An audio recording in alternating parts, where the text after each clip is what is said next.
Let's go to Australia, where fires are burning on such a scale and at such speed that at one stage there were almost 100 different blazes in New South Wales alone. Intense heat, strong winds and dry pasture and vegetation mean the flames are fast moving and change direction with wind gusts.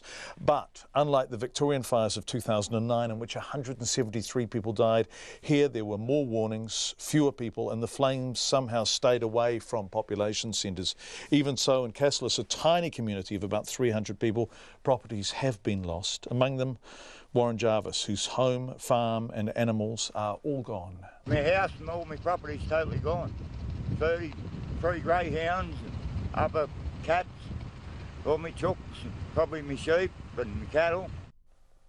That was Warren Jarvis. While we're on the subject of fires, we just have some breaking news. There is a fire near the Halswell Quarry in Christchurch. A listener, viewer, Christine, has just sent in a picture. It looks like a suburban area very close to homes. I don't know whether, in fact, it is a home. Francina and Ron are saying they can see smoke from their house in Hoonhay. In fact, lots of reports now coming in of a large blaze. We are making calls now and we will update you on that as soon as we possibly can. So yes, there is a large blaze burning in what looks like a built-up suburban area in Christchurch near the Halswell Quarry.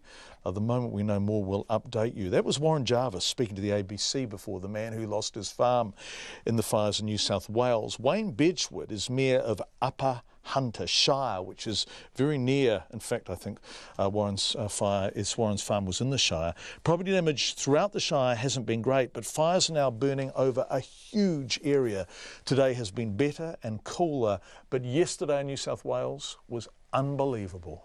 At its worst, we had 47-degree heat and 50 to 60 km/h winds, which made it an actually extremely critical fire situation. And to the credit of our rural fire service, they had let everybody know the day before, that actually sent text and phone messages to everyone in the region to let them know that we had extreme conditions and that to be on guard. But obviously the worst happened and we've had to pick up the pieces.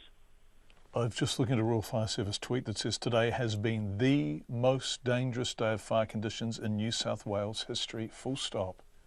Yes, it was extraordinary conditions, and I've been in some pretty hot days and pretty hot weather. I came from Queensland originally, but this would be the worst conditions I'd personally seen. Really? How long have you been in New South Wales for? About 30 years now. So it's the worst conditions you've seen in 30 years? Well, in fact, plus, yes. You're including yes. Queensland as well. And so how on earth did the Rural Fire Service fight this? Look, to be honest, they were up against it, but to their credit, I think there was something like 50 fires within the state all up at any one stage. And the bulk of this fire was in another shire, so our neighbouring shire, which is the Warrumbungle Shire. Yeah. And their control centre was down at Coonabarabran, and they were controlling it from there. But obviously we set up an emergency operations centre in Merriwa, which is probably half an hour away from the town of Cassilis. Now, that's still within our shire borders, and that was the town most at risk and the area that all of the people were evacuated from. So it's probably about 150 people in the town or not too far outside of it. All of those people were asked to move, and the bulk of them were sent to Merriwa. Some headed in other directions, but the fire obviously limited where they could go. Yeah. Some people actually chose to stay on their properties, which is the wrong thing to do, but all we can do is advise people to move and ask them to do so. And have you any idea how many people have lost their properties? Look, at this moment in time in our shire, we have 3 homes and properties destroyed, but we can't confirm anything because the fire's still going. Mm. So we can't actually get people into the burnt-out regions to find out just what's there and what's not.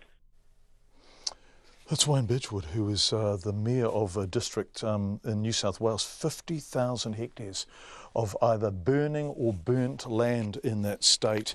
As you heard Wayne say, over 200 kilometres of perimeter around those fires.